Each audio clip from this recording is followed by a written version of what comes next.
Hi everyone, welcome to today's webinar on estate planning and special purpose trusts. Thank you for taking the time to listen in about this special topic today. A number of you already know me, but for those that don't, I'm Mel Costin. I'm part of the Tax and Business Solutions division with Vincents, and I specialise in tax advice in relation to estate planning and tax compliance for estate administration. I've got a pretty jam-packed half an hour today, but if you've got any questions, feel free to email them through and I'll get back to you over the next couple of days. I'll either give you a call or send you an email. Or if you think of any questions after the fact, don't hesitate to contact me. I've got all my contact details there for you. Just as a starting point, estate planning or estate administration is never the same for any two people. There's a myriad of circumstances, whether it be the structures that clients have, the value and type of assets, the specific tax circumstances of the will maker and the beneficiaries, and even just the personalities of the families involved, their emotions and values, the things that they hold dear to them. And also estate planning can be confronting for a lot of us, and as a result of it, sometimes estate planning doesn't happen or we never really get the job finished. And even if that estate planning is put into place, it's not always smooth sailing after someone's passed away. There can be a change in circumstances which the plan hasn't been updated for, additional information comes to light, or even a change in family position. Whether we've seen it with our clients, friends, or experienced it with our own family, sometimes families can behave badly at such a stressful time in their lives.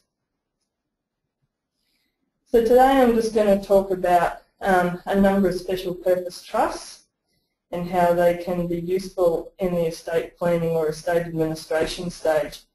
So the trusts I'm going to touch on today are the testamentary trust, which can be considered at estate planning because it has to be included in your will.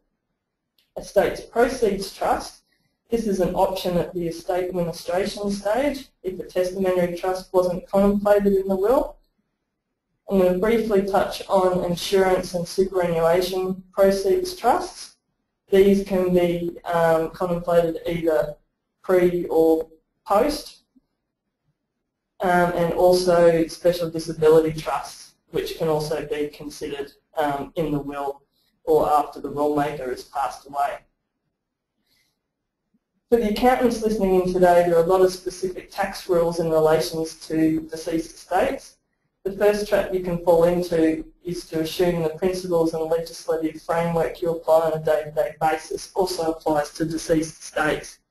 Today I'm going to be discussing a number of specific tax rules and how they affect these trusts, but there are certainly a lot more rules to be considered when you're looking at estate planning or estate administration than what I've got time to cover off on today.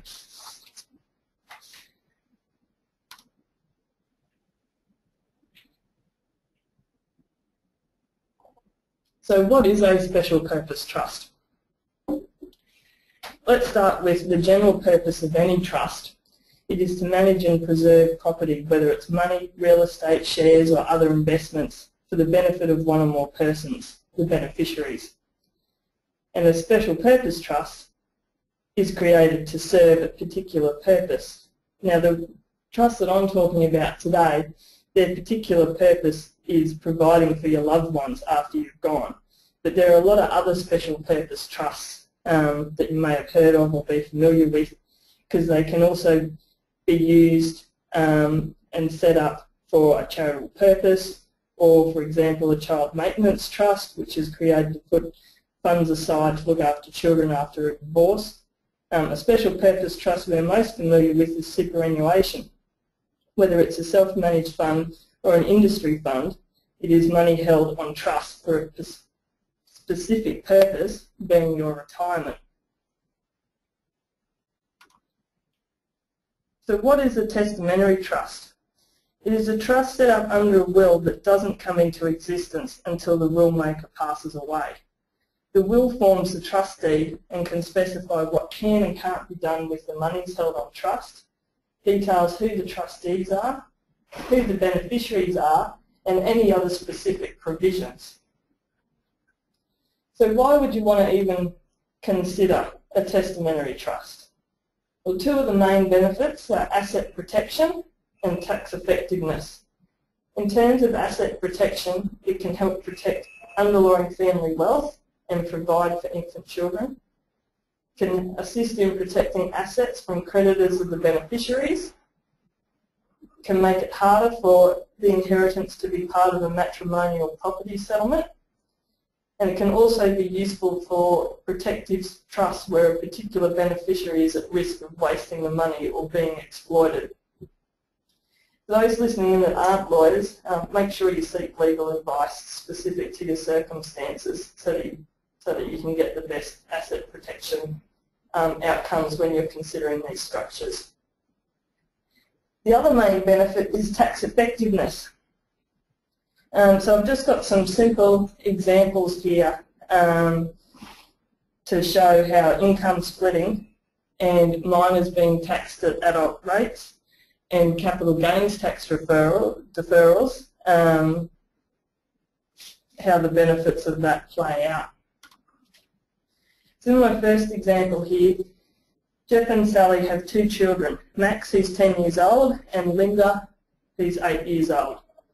Geoff wants to prepare his will to leave his assets, approximately $1 million worth, in a way that is best to provide for his family. So what's the outcome if the assets are left to his wife Sally, or what if the assets are left to a testamentary trust for Sally, Max and Linda?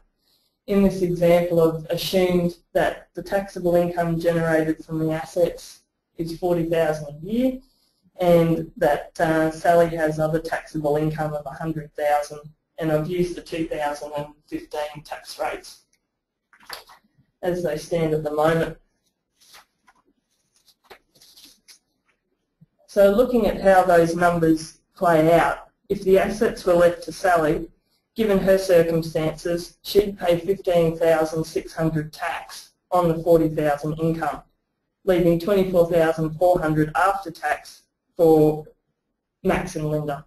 So whether that's put towards, school fees, clothing, etc. There's also no asset protection by just leaving those assets to Sally. If the assets had been left to a testamentary trust, the income could be split between the beneficiaries, reducing the tax bill, and Max and Linda, the children, get taxed at normal adult rates. So due to the tax-free threshold, which is currently $18,200, and the low income tax offset, this would mean that no tax would be payable on the income distributed to Max and Linda. So we'd have a full $40,000 available for Max and Linda's maintenance and education. One of the other benefits I spoke about was the capital gains tax deferral. So first of all, I'll just explain what I mean by that and how that can be a benefit in a testamentary trust situation. Whilst there are no death taxes in Australia as such, the ATO will generally get their tax somewhere along the line. What the tax provisions in relation to deceased estates do is defer that taxing point. So the key points in relation to the CGT rollover provisions is that death does not trigger a CGT event except in certain circumstances. For this to apply, the asset must have been owned at the date of death or was acquired by the executor to satisfy a legacy. So by satisfying a legacy, what that means is, say for example in the will it says, I leave my 10,000 NAB shares to John, but the estate doesn't have 10,000 NAB shares, they were sold by the deceased years ago. The executor can buy these shares and transfer them to a beneficiary without triggering CGT on transfer. The third important point is that assets can pass to the executor, to a trustee of a testamentary trust and onto a beneficiary of the trust without triggering a CGT event. Now, unfortunately, this isn't what the tax legislation specifically says, but the ATO confirmed in a practice statement its long-standing practice of allowing the asset to roll through the different hands to the beneficiary without triggering the CGT. So whilst it would be preferable for it to be in the legislation, the practice statement is the best that we've got to go on for now. There are also rollover rules regarding the main residence exemption. I'm not going to cover that today given the time constraints that we've got, but using that main residence exemption correctly can also be a big tax saving.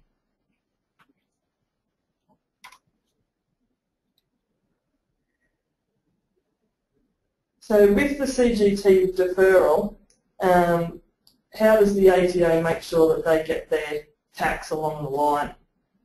Well, they have specific rules in relation to the cost base of the assets and the CGT discounts. So say the trustee of a testamentary trust decides to sell some shares that aren't performing as well. If they were purchased post-CGT by the deceased, when calculating the gain, it is the difference between the sale proceeds and what the deceased paid for the shares. So the ATO still gets its tax, but the benefit is there is cash available now to pay the tax as the shares have been sold. If the tax had been triggered when the will maker passed away or when the shares were transferred to the testamentary trust, there might not have been cash available to pay the ATO at that point in time.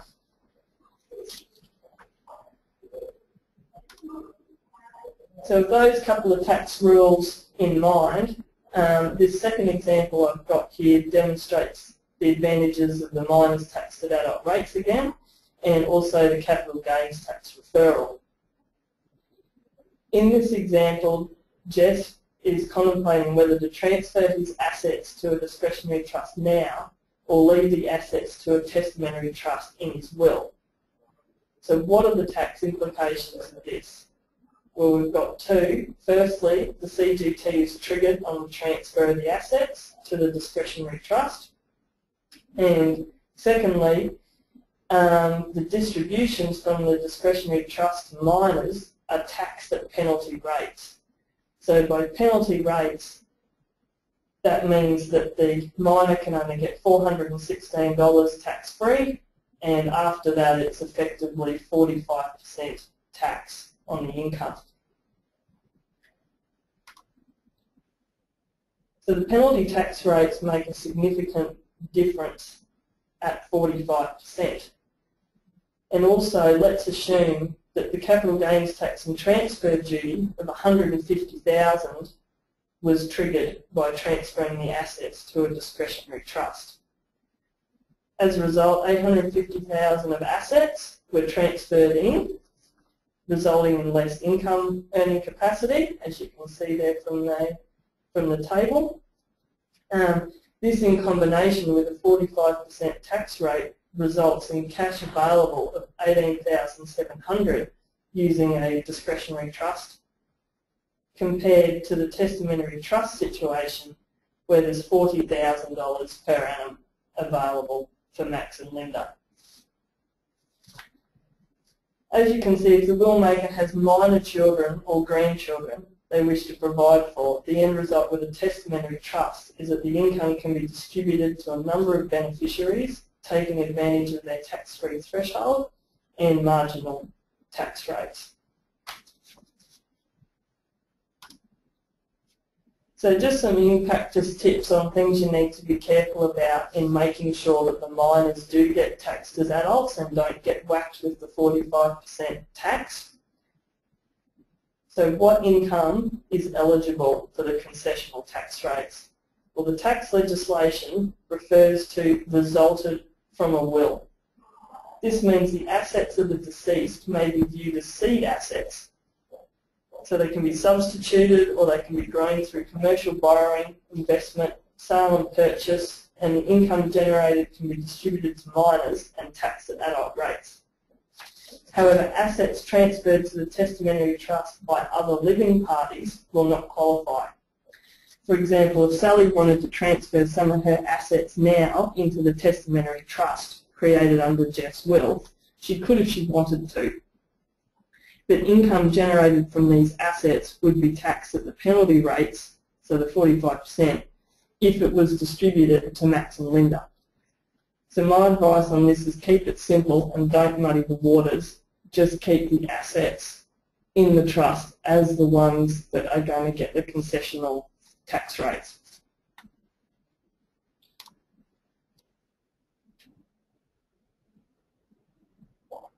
The other thing you need to keep in mind whenever you're doing any sort of structuring or tax advice is Part 4A, the income tax general and avoidance rules, and also Section 102AG, which is the section that allows minors to be taxed as adults, has its own end avoidance provision. Subsections 3, 4 and 5 of Section 102AG specifically disallows minors being taxed at adult rates if the transactions were not done at arm's length or the agreement was entered into for the purpose of securing the concessional tax rate. So if you've got parents or grandparents that are wanting to provide for the education and maintenance of their children or grandchildren, I recommend sitting down with the client to draft budgets in relation to ongoing contributions, so whether that be for school fees, books, excursions, clothing, whatever the kids need, and distribute the cash for that purpose. The last thing to keep in mind with a testamentary trust is that it might not be right for everyone. Whilst there are a lot of benefits that I've just demonstrated, you do need to keep in mind some of these questions that I've got there. Is there a real need for asset protection? Will the beneficiaries appreciate and adopt this? Are there children who can benefit through the tax benefits? Is there a simpler way of doing it that might achieve the same outcome? And also, can the family members cooperate to administer the trust, and are there sufficient assets to even justify the cost of having it?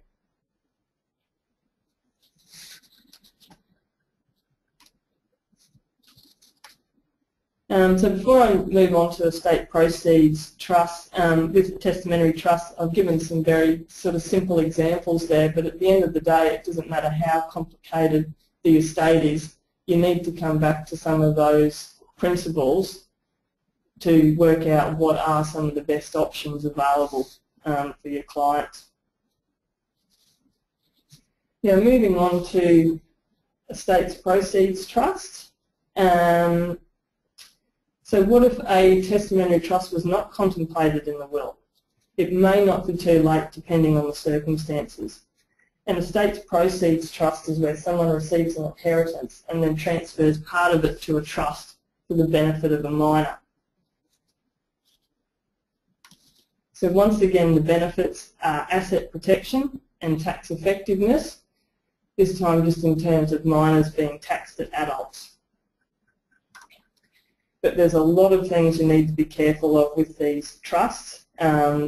These rules that I've listed below must be adhered to because otherwise the minors won't be taxed as adults. Firstly, the property transferred to the trust must have been inherited. For example, if Sally received a life insurance payout direct rather than through the estate, she could not transfer the money to an estate's proceeds trust for Max and Linda and it'd be taxed at the adult rates. Secondly, if the property transferred is a CGT asset, capital gains tax will be triggered. So whilst you get the CGT deferral going from the deceased to the executor and to the beneficiary, then if it's transferred into an estate's proceeds trust, you're going to trigger the capital gains tax and possibly transfer duty depending on the type of the asset. Thirdly, property must be transferred to the trust within 3 years of date of death. Although 3 years seems like a long time, by the time the estate gets administered, this time can disappear quickly and you need to keep an eye on that. The child must be entitled to the trust assets when the trust ends. It's not a discretionary trust. And also the amount of the child's income that can be taxed at adult rates is limited to income the child would have received if the deceased died intestate. So dying intestate, by that we mean passing away without a will, and the intestacy rules are different for every state. So I'm talking about the Queensland ones here. So in Queensland, it specifies the distribution of your estate to your next of kin, such as your spouse, de facto, and issue. By issue, they mean children and grandchildren. If there is no spouse or issue, then provision is made for your parents, brothers and sisters, nephews and nieces, then grandparents, then uncles, aunts, and cousins. So I've taken a diagram here of the intestacy rules from the Public Trustee of Queensland website. So you start in the middle there if you've got a spouse and children, and then you work your way out that if you do not have those family members, you keep working your way out until you find next of kin who would benefit from your estate. So continuing the example of Geoff and Sally, Geoff's passing would result in the following distributions under the Queensland intestacy rules. So because there's a surviving spouse and 2 children, the spouse receives the first $150,000 plus 1/3 of the remaining estate, and each child will receive 1/3. So in that example, Geoff had $1 million worth of assets, so Sally would be entitled to $433,333, Max would get $283,333, and so would Linda. So let's say that Geoff didn't seek any legal and accounting advice and left his assets to Sally. Would an estate's proceeds trust be effective in this situation? So for starters, with the estate's proceeds trust, I recommend once again to keep it simple. I would only transfer the intestacy amount of assets for the children to the trust. This way there's no confusion about what income gets taxed at adult rates and what income is taxed at the 45% penalty rate. So that would mean that the $566,000 of assets would go into the trust for Max and Linda. So based on these circumstances, the estate's proceeds trust offers the asset protection, which you don't get if the assets were just left to Sally, and it also results in a better cash outcome of approximately $9,000 per year compared to the assets staying in Sally's name. However, the estate's proceeds trust outcome is not as favourable and as inflexible compared to the testamentary trust. So in the testamentary trust example I had before, you ended up with $40,000 cash available for Max and Linda. Now under the estate's proceeds trust we've got the $33,000. So this is why an estate's proceeds trust is usually considered a poor cousin to a testamentary trust. But if you're left with these circumstances where a testamentary trust hasn't been contemplated, then the state's proceeds trust is something that can be implemented at the estate administration stage, which still might provide a better outcome in terms of asset protection and tax effectiveness. So I'm just going to briefly touch on insurance proceeds trusts and superannuation proceeds trusts. Both of these trusts are a way in which, if money is being left directly to a minor beneficiary, it's a way of getting those assets into a trust, giving that asset protection purposes. But once again, there's specific rules that must be adhered to for the minor to be taxed at the adult rate and not taxed at 45%. So for that, the beneficiary of the trust must acquire the property, so that's the same as the estate's proceeds trust.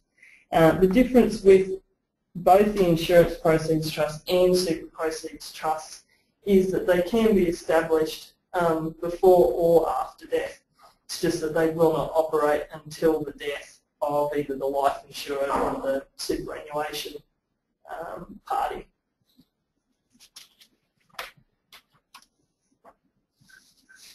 And also the superannuation proceeds trust has a couple extra requirements.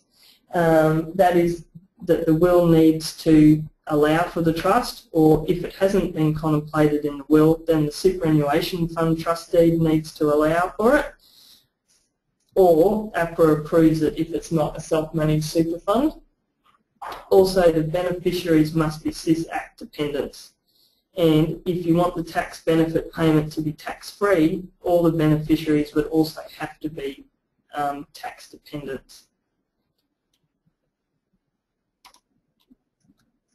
So the last type of special purpose trust that I wanted to mention today is a special disability trust. These trusts can be established by parents and immediate family members for the future care and accommodation needs of a person with a severe disability. They can be established during your lifetime or in your will, or if not previously contemplated, you do have 3 years for that money to be put in there. So that's the actual disabled person themselves. Any bequests or superannuation death benefits that have gone directly to them, they can contribute to a special disability trust within 3 years of receipt. Before establishing a special disability trust, I would always recommend getting Centrelink to assess the eligibility of the beneficiary. There are a number of medical forms that have to be completed for Centrelink to do this, but there's no point going to the cost of setting up one of these trusts if the beneficiary isn't actually going to be eligible in accordance with Centrelink's guidelines. So if you do have someone that's eligible, what are the main benefits? Once again, asset protection, and it can result in additional funds for the needs of the beneficiary. This is because due to the special tax rules, you effectively end up getting tax deductions for expenses that would normally be private, and it also helps maintain social security entitlements, so your disability support pension. We're going to, after the fact, I've got a Vincents fact sheet that has a listing of potential advantages and disadvantages for special disability trusts, so we'll send that to you also with these slides after the webinar.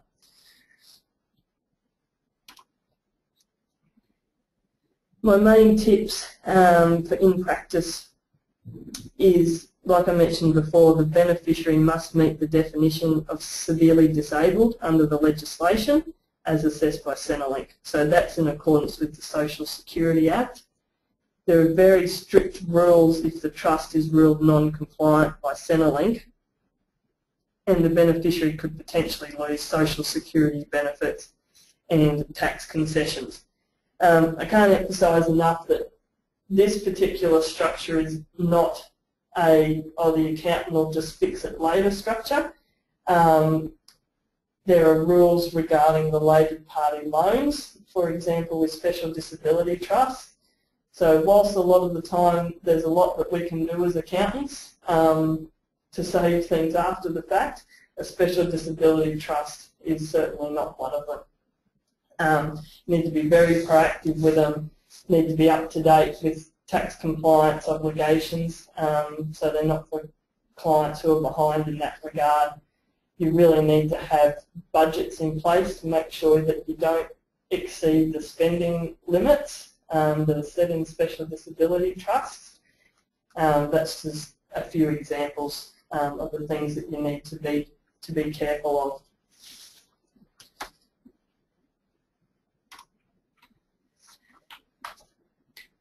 So that pretty much covers off everything I wanted to discuss today. Just to wrap up, you know, be aware of the tax implications and the financial impact that it can have, and the concessions and exemptions that may be available, and keep your mind open to different options. As I said at the start, no two estates, or when you're assisting with estate planning, no two circumstances are the same. So today I've gone through some of the options with special purpose trusts, some of which can be considered at the estate planning stage and some which can be implemented at the estate administration stage to get a better outcome than what the will itself resulted in. So thanks for listening, everyone, today, and I'm sure Bridget will have all your questions. She'll shoot them through to me, and I'll get back to you with some responses over the next couple of days. Thanks again, everybody.